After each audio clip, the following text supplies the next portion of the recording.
Nhiều năm rồi mà không có được hưu. Arkadaşım bu ne böyle ya? Kardeşi kardeşe kırdırmışlar.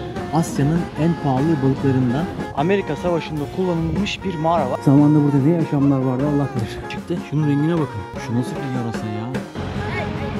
To ni ki. Deniz uçağımız hazır. Hani derler ya Vietnam'ın içinden geçtim diye. Şu anda tam olarak Vietnam'ın içinden geçeceğim. Dünyanın bir ucundan bu videoyu size ulaştırmama katkı sağlayan sağlıklı su arıtma cihazı Aura Sebulon sponsorluğuyla başlıyoruz. Türkiye'nin lider su arıtma markası Aura Sebulon Unique sunar. Yeni bir videoyla herkese selamlar. Ben Vietnam Tan Chau'dayım, böyle bir yerde. Ve şansıma dışarı çıktığım gibi yağmur başladı. Şimdi buraya geldim. Etrafta hiç kimse yok. Diyorum ki ya buralar çok güzel. Alışveriş yapacak yerler var, işte restoranlar vesaire. Dediler ki ya burası bir liman şehri gibi bir yer. Ama bu Tan Chau bir ada. Eskiden böyle yani çöp gibiymiş. Adamlar sonra bu adayı bu şekilde yapmışlar. Tabi adalıktan çıkmış, artık bir şehre dönüşmüş. Sunilikle beraber her şey düzgün, düzenli. Bugün çok özel bir yere gideceğiz. Sizi güzel bir adaya getireceğim. O adada güzel vakit geçireceğiz. Güzel manzaralar sunacağım. Adanın nevi şahsına münhasır özellikleri var. Onları da zaten orada gidince bahsedeceğim. Deniz uçağımız hazır demek isterdim ama maalesef hazır değil. Muhtemelen buradan denize inecek. Oradan da uçuşa geçecek. Böyle bir ana şahit olalım bakalım. Biz nelerle gideceğiz? Şununla mı gideceğim ben de? Abi yatlara bak, teknelere bak. Burası da bayağı aktif bir yermiş ya. Bir tekne gidiyor, bir tekne geliyor.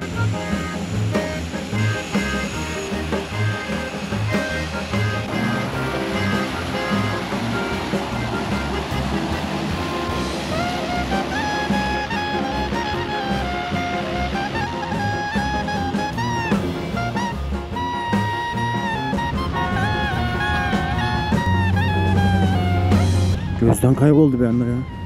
Dediğim gibi bu oda daha önce çöplükmüş. Ama şimdi turistik cazibesi o kadar artmış ki ve çok güzel binalar yapıyorlar böyle düzenli. Hello. Arkadaş burada balık tutmaya çalışıyor. Bir tane de tutmuş ha. Small, very small. Oha bir tane daha yakaladı bak. Tam buradayken. Yolculuk vakti geldi çattı. Yağmur böyle derler ya ahmak ıslatan cinsinden. Öyle bir yağmur yağıyor. Fiyatlardan da bahsetmek gerekiyor. Ne kadar? 60.000 Vietnam dongu. O da 2 dolardan biraz fazla diyebilirim. 1,5 saat sürecek. Normalde müthiş manzaralar var. Yani o dağların arasında ama şu anda benim manzaram şu şekilde. Bazen arkadaşlar siz bir plan yaparsınız ama maalesef tabiatın, doğanın, sistemin, evrenin, yaradanın adına ne derseniz onun da bir planı vardır. Şu anda da öyle yani. Hiçbir şey görünmüyor. Sabah en azından böyle silüetle olsa dağları bir şekilde görünüyordu. Ama şimdi o da görünmüyor.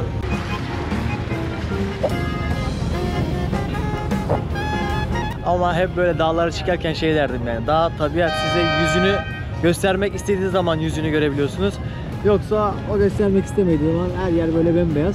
Belki ilerleyen saatlerde gün yüzünü gösterebilir. Gösteremese de yoldayken artık andan keyif almayı öğrenmeye başladık. Ama yağmurlu da olsa bu sefer yağmurun keyfini çıkartıyoruz. Belki biraz klasik olacak ama yolu sevmek gerekiyor. Karadeniz playlist ve yol alacağız. Fonda şey çalıyor benim şu anda. Denizde karartı var, bu gelen kayık midir? Denizde karartı var, bu gelen kayık midir? Ben özledim yarımı, ağlasam ayıp midir? Ben özledim yarımı, ağlasam ayıp midir? Arkadaş biraz yaklaştıktan sonra manzara daha farklı hale geliyor, biraz daha güzelleşiyor diyebilirim. Ya düşünsenize ya 360 tane böyle adacık. Kireç taşları. Kendimi savaşa gidiyormuş gibi hissediyorum. Öyle bir ambiyans var, öyle bir sinematiklik var. Ve güzel yanı ne biliyor musunuz? Sonra buraların içinden geçeceğiz. Hani derler ya Vietnam'ın içinden geçtim diye. Şu anda tam olarak Vietnam'ın içinden geçeceğim. Gerçekten film platosu gibi. Ya yine kaldı ki bu coğrafyada da film çekilmiş. Şu kruzlar var bakın arka tarafta. Bilmiyorum görebiliyor musunuz? Biraz daha uzaklaştı. Onlarla burada seyahat etmenin bedeli de 100 dolar arkadaşlar tabii. Yani buradaki gibi 2 dolarlık hizmet değil, 100 dolarlık hizmet var, yemek falan var. Manzara aynı olabilir. Belki daha farklı bir rotayı da takip ediyor olabilir. 1,5 saatlik yolculuğun sonunda şimdi buradaki liman değil de limandan Hallice diyeyim artık size. Bu yere geldik. Buradan otellere servisler var. Ve otele malzemeleri yerleştirdikten sonra burada böyle bir motosiklet kiralanan yerler var. Fiyatlar da arkadaşlar, şu motosikletler 100.000 dong, yani ne kadar biliyor musunuz? 140 lira. 4 dolara motosiklet kiralıyorsunuz, öyle söyleyeyim. Ya burada da zaten motosikletsiz gitmek zor olur. Ya motosiklet işte taksi falan ayarlayacaksınız ya da bu şekilde motosiklet ayarlayacaksınız. Oh, hello. Şaklar ya. Yeah. Yeah. Yes. Kênh YouTube kênh One Jolen trên YouTube. Melih Bektaş. TikTok. Melih Milis. Bektaş. Bektaş. Yeah, my friend. Okay. But You look good, right? okay, I'm really good. Don't worry. Where you Yes, from? I am from Turkey. Turkey. Turkey. Turkey? Turkey? I don't know. Türkiye, Türkiye, İstanbul, döner kebap, futbol, Football. Türkiye, Turkey. Google Translate. Türkiye. Thổ Nhĩ Kỳ, Ah, good.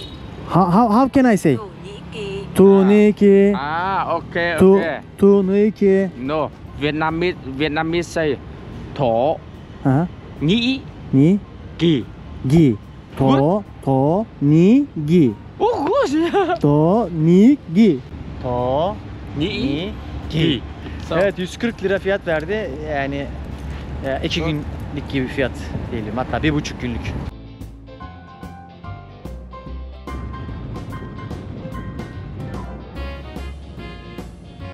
Yeah.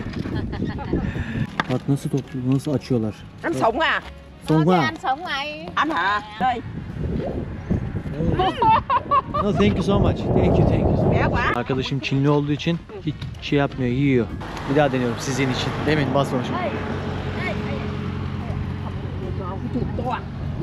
Ah, bildiğiniz tuzlu. Thank you abla, sağ olasın, yeter artık. Sülükten biraz daha yumuşak. 50 đây bác hợp kia rồi đây. Dünya turuna neyi seviyorum biliyor musunuz? Böyle yolda giderken insanların yanına oturalım, sohbet edelim, muhabbet edelim. Bunu seviyoruz yani. Değil mi prenses? Bakın guava meyvesi verdi teyzelerimiz. Çok güzel. Normalde daha sert oluyor. Bir de üzerine baharat koyuyorlar. Tam yumuşamış. Son zamanlarda yediğim en iyi guava meyvesi. You like, right? Normal they cooked, right? It's not raw. They Raw Western culture. raw. Ah, okay. Batı'da böyle çiğ de tüketiliyormuş. Bu arada çinko, B12 vitamini, demir, omega 3 protein kaynağı, yani bayağı bir faydalı. Bizdeki midye gibi işte istiridye olarak geçiyor. Böyle kabuklu canlı. İçerisinde inci de çıkıyor ama böyle ticari olanlarda inci olmuyormuş. Kireç yapımında kullanılıyor. Peyzajda kullanılıyor. Süs dekorasyon eşyası olarak kullanılıyor. Şimdi Google Translate'ten ablalarıma da bir şeyler soracağım. Bu işi kaç yıldır yapıyorsunuz? Cái gì? Ăn nữa hả? bạn đã làm công việc này được bao Ăn nhiêu nữa năm? hả? Nhiều năm rồi. 35. Bạn Nhiều đã năm làm rồi mà không có lương hưu.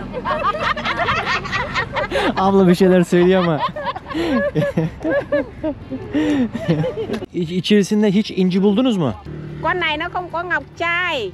Bunun incisi yok. Ha, bunun incisi yok. Kaç yıldır Con çalışıyorsunuz? này bạn làm việc được 5 năm rồi. 5 yıldır. 5 yıldır çalışıyormuş. Günde kaç saat çalışıyorsunuz? Bạn làm việc Biết giờ nào. Biết giờ. Làm cái này thì thép. Suyun saatine göre değişiyormuş, yani burada gel gitleri olduğu için ona göre yaptıkları iş de değişiyormuş. Peki bu işten aylık kazancınız ne kadar oluyor? kiếm được bao nhiêu? Cái này theo năm theo thời vụ. O da yine hasta göre değiştiğini söyledi ya. Tam bir rakam söylemedi. Fiyatını da sordum. Fiyatı da 1 kilogramı 200 binmiş. Yani o da ne kadar ediyor? 1 kilogram iç 8 dolar. 280 lira ediyor.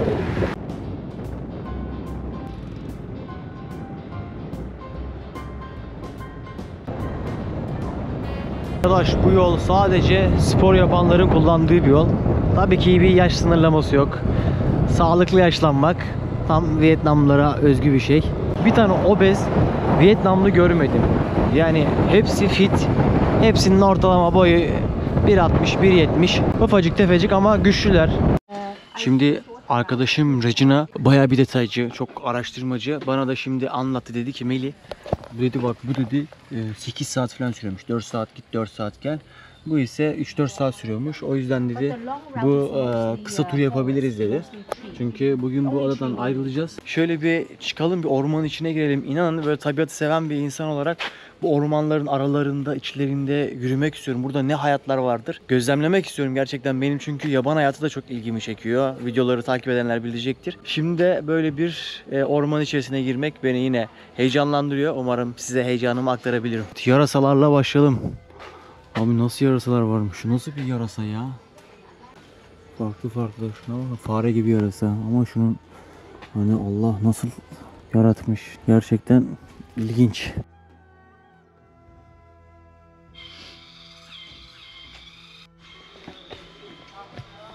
Eğer bu yolu açmasalardı yani burada ilerlemenin ihtimali yok. Çok sık bir orman var. Beton falan dökmüşler. Beton dökmeseler de yine aynı şekilde muhtemelen tabiat kendini kapatırdı. Buraya binlerce turist geliyor. O yüzden buralar bu şekilde temizleniyor, açık kalıyor. Burası lemurları barındırıyor arkadaşlar. Lemurlar gerçekten belki kendi yüzlerini gösterecekler, belki göstermeyecekler. Çünkü genelde geceleri avlanıyorlar. Çok sessizler. Primat ailesinin içerisindeler. Ama tabii ki maymunlardan, şempanzelerden farklılıkları var. Nedir bu? Bir defa lemurlar şempanzeler ve maymunlara göre daha az görme yetisi, daha yetersizler. Kuyrukları daha uzun, beyinleri yine onlara göre daha az gelişmiş. Onları ayrıcalıklı kılan çok iyi koku almaları. Maymunlar ve şempanzelere göre daha fazla koku alıyorlar, daha güçlüler bu konuda. Ve bu şekilde avlanıyorlar, bu şekilde kendilerini savunuyorlar. Tehlike altında olan bir tür. Eğer gözlemleme fırsatım olursa beni heyecanlandırır. Yol devam ediyor. Bir de gelirken şey düşündüm arkadaşlar. Burada bütün o hayvanlar, sürüngenler bu mağaralarda kendilerini koruyabilirler. Şu kök yapısına bakar mısınız? Yani Tarzan filmi burada çekilebilir. Karşıma böyle bir yengeç çıktı. Şunun rengine bakın. İlk defa bu renklerde bir yengeç görüyorum. Bir kolu kopmuş ama renkleri mükemmel.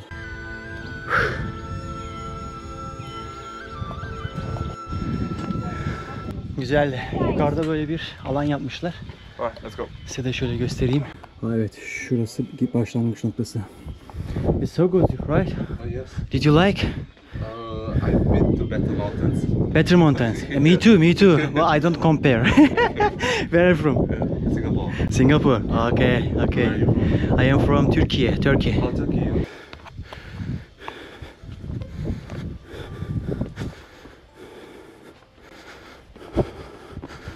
Ve wow, resmen bulutların üstündeyiz. Tehlikeli hareket yapmak istemiyorum. Daha görecek çok yerimiz var. Burası bayağı bir yüksek. Hafif tempoda yürüdüğüm için biraz yoruldum ama şimdi bir de mağara göreceğiz. Mağaradan önce size bahsetmek istediğim barış çiçeği var. Barış çiçeği de abi NASA'nın havadaki toksinleri temizleyen çiçekler listesinde yer alan bir çiçek. Dışı böyle beyaz, çok zarif. Hatta evlerimizde falan görmüşsünüzdür yani barış çiçeği böyle dekor amaçlı. Burada da ormanda, doğal alanında görmek beni çok mutlu etti. Güneydoğu Asya'da bu bitkileri görebiliyorsunuz. Yani bu tabiatta hayatta kalabilmek, adapte olabilmek çok kolay değil. O yüzden bu arkadaşlar da adapte olabilmek için vücudunda zehir barındırıyor. Yani insan için öldürücü aşamada, seviyede değil ama işte pet yani köpeğiniz, kediniz için zararlı denilebilecek toksinleri içerisinde barındırıyor. Havadaki toksinleri temizlemesi benim çok dikkatimi çekmişti bu çiçeğin. Dedim ki yani yeri gelmişken çiçekten de bahsetmemek olmaz. Şimdi mağaraya doğru gidiyorum. Orada kayda devam edeceğim.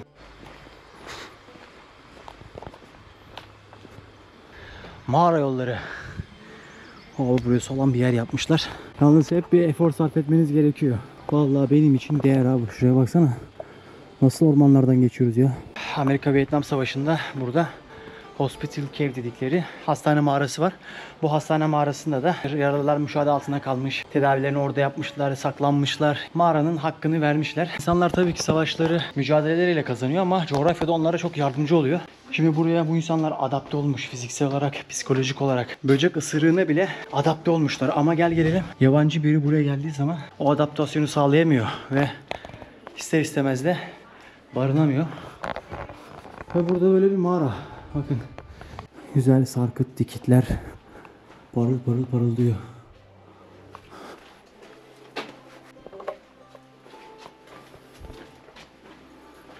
Bakın buraya da yine ibadetleri için bir köşe yapmışlar ve para bırakmışlar.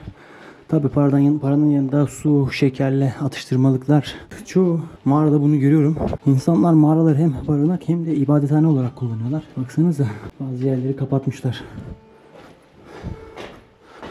Bak güzel.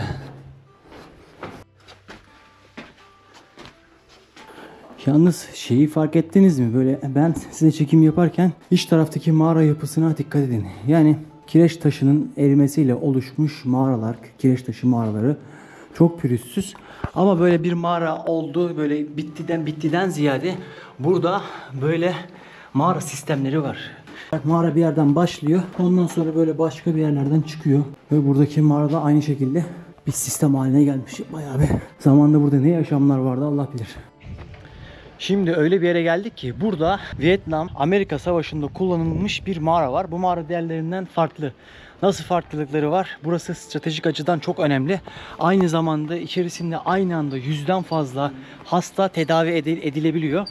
1965'li yıllara gideceğiz. 1965'li yıllarda burada bu hastane yapılmış, stratejik bir öneme sahip. Dışarıdan bakıldığı zaman çok farkına varılmayan, küçük bir girişi olan bir hastane. Thank you. Şu girişlere bakın. Çinli mühendisler burayı inşa etmiş. Okay. Tin room. The first floor made by two cement and concrete. Have a security room, kitchen room. Bu mağaranın gördüğünüz gibi içerisinde mutfağı var, barınacak yer var, hastaların tedavi edildiği alan var ve en önemli gizli kaçış alanları var. Hepsini ufak ufak gezeceğiz. Çok stratejik bir öneme sahip. Yani zaten Vietnam insanını biliyorsunuz, kendileri çok büyük bir mücadele verdi. Ülkelerinin bağımsızlıklarını koruyabilmek için Amerika destekli Kuzey Vietnam, Güney Vietnam bir savaşa tutuştu. Amerika'nın şu anda da aslında yaptığı strateji o zaman da devam ediyor. Ve bu savaşın neticesinde 6 milyondan fazla insan hayatını kaybetti. Bakın burada da sembolik olarak hastaları yapmışlar.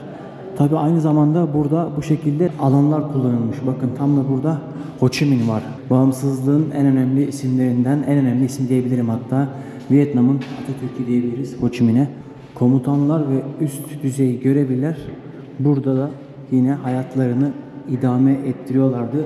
Kaçış noktaları vardı ve aynı anda 100'den fazla hasta burada tedavi görebiliyordu. Bakın mağaranın içerisini nasıl yapmışlar. Buranın yapımı da 3 yıl sürüyor arkadaşlar. 65 ile 68 arasında böyle bir mağara inşa ediliyor.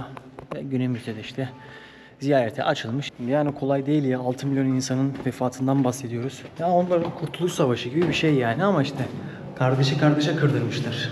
Vietnamlılar genelde ve ufacık tefecik insanlar. Gel gelelim çalışkanlar ve ülkelerini seviyorlar, bayraklarını seviyorlar. Bugün Vietnam'ın neresine giderseniz gidin her yerde bayrak göreceksiniz. Yani bazen gerçekten insanların o inançları, mücadeleleri kazanmaya yetiyor, biliyor musunuz? Gerçekten zalimin gücü olabilir ama mazlumun da inancı var. O inançla beraber bir şeyleri savunabiliyor. Bana da Vietnamlılar hep onu hissettirdi. Onlarla alakalı belgeseller seyrettiğim zaman işte yeraltı tünelleri yapmaları, işte tuzaklar yapmaları, tabiatın dezavantajını avantaj olarak kullanmaları, savunma olarak kullanmaları benim hep dikkatimi çekmiştir. Bugün buradan ayrılacağım. Tabiat gördük, yemek gördük, tarih gördük. Hepsine temas edebiliyorsunuz Vietnam'da. Şimdi buradan yemek yemeye gideceğim. Belki orada da kayda girerim. Gezilerimi yaparken hem önden hazırlık yapıyorum hem edit kısmında çokça emek sarf ediyorum. O yüzden yorumlarınızı benimle paylaşırsanız, beğenirseniz, video sonuna kadar izlerseniz beni desteklemiş olursunuz. Seviliyorsunuz. Şimdi yemek vakti. Arkadaşım bu ne böyle ya? Bu gördüğünüz arkadaş at nalı yengeci. At nalına benzetmişler bunu şu yapısından dolayı. Çok değişik bir şey değil mi ya? Yani bu 450 milyon yıldır bu şekildeymiş. Hiç değişmemiş bu hayvan. Bu hayvanları üst üste atmışlar böyle. Çok sert ha. Bunlar da mantis perdesi. Bu da çok popüler Vietnam'da.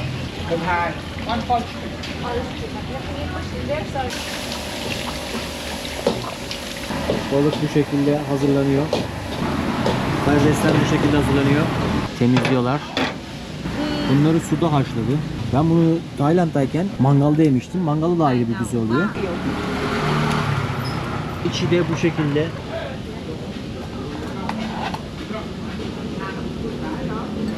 Ve arkadaşlar orfoz geldi. Asya'nın en pahalı balıklarından. Arkadaşım dedi ki daha önce bu şekilde mangalda yememiştim, kızarmış yememiştim dedi. O da deneyecek. Bakalım tadı nasıl. Tadı güzel. Bu şekilde ananas, nane yapraklarıyla beraber şey yapmışlar. Üstüne de hafif bir baharat koymuşlar. Ve bu şekilde. Afiyet olsun.